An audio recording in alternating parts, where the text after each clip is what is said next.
Welcome back to another video, guys, and as always, thank you so much for all the support on this channel. It's been growing massively recently, and I can't believe how many people are reaching, and all the comments and likes and everything is really A, it's helping the channel, and B, I'm really happy that it's helping you guys, because I'm able to answer a lot of your questions, and if not, I will ask someone and I'll find the answer online for you. So as always, if you do have any questions, stick them down below in the comments and I'll get back to you as soon as I can. But today we are getting into the recently published government white paper. Now, this was published on the 28th of March 2022 and set out the plans by the government for education over the next 8 to 10 to 20 years. It was at least the next decade kind of stuff. So it's quite a long-term thing, but I thought I'd go into a bit more detail about it all, what they've said, what it means for education, specifically targeting the kind of primary school area, because that's obviously the area I teach in as a primary school teacher. But I will kind of touch on a few other bits as they come up and as they link to what we're talking about as well. So this can be kind of relevant to secondary schools and beyond a little bit too. So thank you very much, as I said, for all the support, and let's get into point number one, which was that by 2030, the government has said it would like all children at the end of Key Stage 2, so by the end of Year 6, in their SATs test, or for 90% of children to be achieving expected standard in reading, writing and maths. Now, currently, I think for the last figure, the last set of stats we did was in 2019 because of the pandemic and all being cancelled, and that figure was at 65%. So they're saying in the next, I think it's the next 8 years from now, they would like that to increase by 25%, up to 90% of children achieving reading, writing and math. Now, that is absolutely fantastic in the sense that they want the best for our children, as all teachers and all schools do. We would like the very best for the children, and so hopefully that's something that we can achieve over the next 8 years. I do think the biggest thing with this one, some people have said, is that, you know, where is the extra funding coming from? Where is the extra help coming from to help children achieve that? And we'll go into a bit later on about if there is any extra stuff coming for schools to help them achieve this target, because all schools work with the premise of trying to get all children to the expected standard. All children want to get to that standard. We want all children to get there already, and obviously at the minute we are achieving 65% as a country in terms of getting children to that standard. That's like the national average for the end of Key Stage 2. So we want to be hitting that target and then progressing beyond it, clearly. But again, if there's a target, we need a strategy to get to that target, and it's about what that strategy is going to be to help us get there by 2030. So we're going to that a little bit later about what is coming on.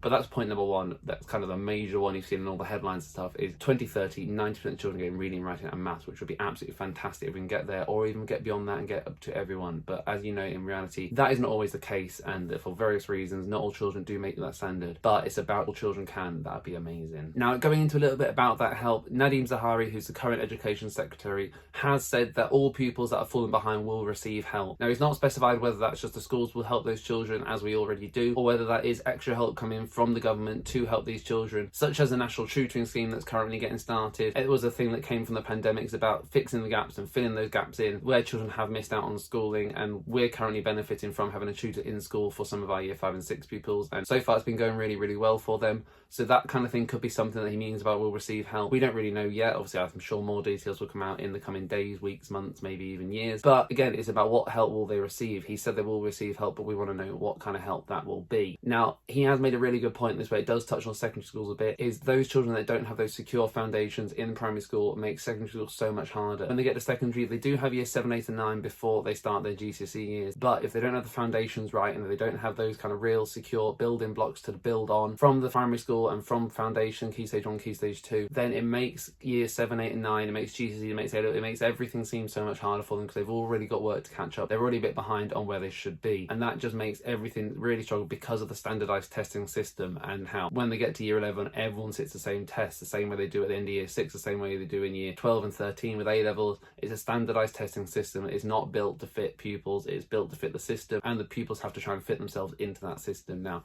that's something that you can talk a lot about, and you can say, is that system right? And I think I've said about in one of my videos, I'll try and link it somewhere around, about the future of education is, will SATs be there in the next 5 to 10 years, or will they get replaced? And I do think they'll get replaced, whether or not it's the same for GCSEs and that kind of thing, I don't know for sure, but I do think the system does not work for all children, and whether or not it's the right one is a topic up for debate. But yeah, we're going to stay off topic, but I do agree with him here, is that when the foundations aren't set in the primary school properly, it does make the secondary school a lot harder, and so that's why we're saying aiming for 90%, because all children will then have the very best chance of getting the right foundations in primary to help build on in secondary school. So the next point is a bit of a negative one, sadly, and unfortunately we have seen that due to the pandemic, the gap between children children that were better off compared to children that were less well off has widened. Now, before the pandemic, that was already a focus, as they'd proven that children in schools around the country that were more well-off areas were proven to be attaining higher grades and achieving better than children in areas where they were less well-off and there was more poverty and there was more unemployment and that kind of thing. So they had proven that was a thing before the pandemic, and they were focusing on narrowing that gap and trying to make sure those children in the less well-off areas were achieving better grades and were achieving up to the same standard as the children in the well-off areas with higher employment and that kind of thing. And so they were trying to reduce that gap, and that gap was narrowing pre-pandemic, but sadly due to the pandemic that gap then opened up again because of various things like access to technology for the online learning, like access to schooling when children whose parents unfortunately had to work to pay the bills compared to children whose parents were able to take time off work and help them with their schooling. There were many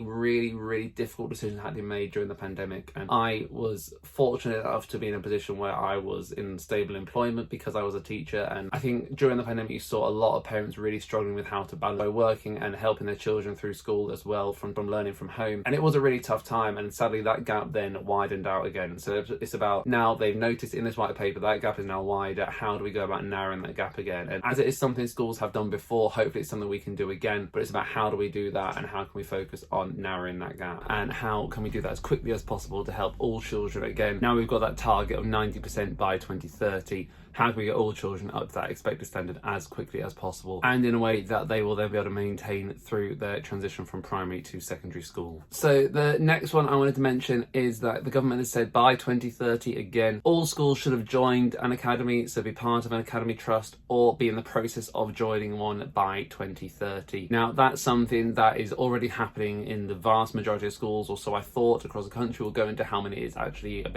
in about a minute's time, and it kind of surprised me by what the number was in fact. But yeah, all schools, I've been told they should be joining this, and in all the schools I know in my local area at least, the vast majority, all the ones I can think of, are either already part of academy or are joining an academy. That's something that's been introduced over the last, I'd say, 5 years. I think just before I started being a teacher, just before I started teaching, it was already something that was in process, and lots and lots of schools were joining academies at that time. And now it is generally, I think, just part of the accepted thing that schools are part of academies. They're run by the academy, and the big difference with academies compared to schools that are not part of academies is that they are run by the academy. The academy is funded directly by the government rather than through the local council, and that's a big difference between an academy school compared to a school that's not joined an academy yet. And I'd say that's probably why the government wants schools to be in these academies, is that obviously they can then control the funding, and it's kind of one central system rather than having some schools under the system that's run by the government, some schools under the system run by the councils.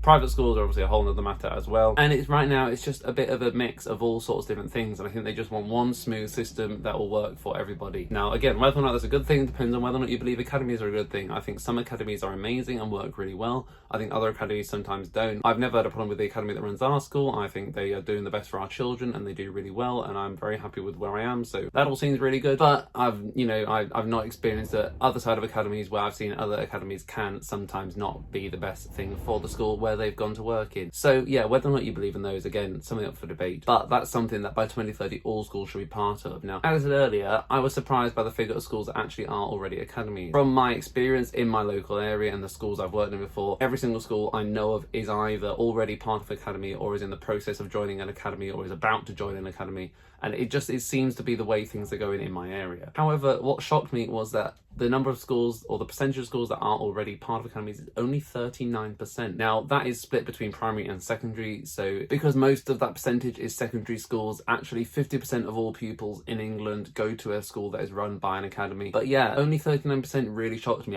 If I had to put a number on it before I saw that, I would have said 80 to 85% already run by academies, just from my personal experience.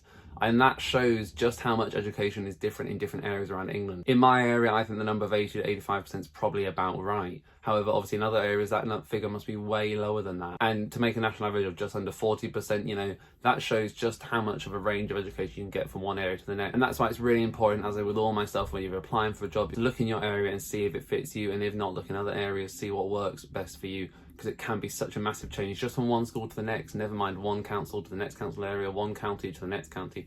change is everywhere, and so you need to make sure that you know that it's right for you. But yeah, that's one of the big things, is that by 2030, those 60% of the schools that are not yet part of an academy either need to be in the process of joining one or have joined one. So we'll see again over the next 8 years how that progresses and how that target is met. Some other smaller points that have come out from this white paper are, there's also lots of positive things in here, which is really, really good.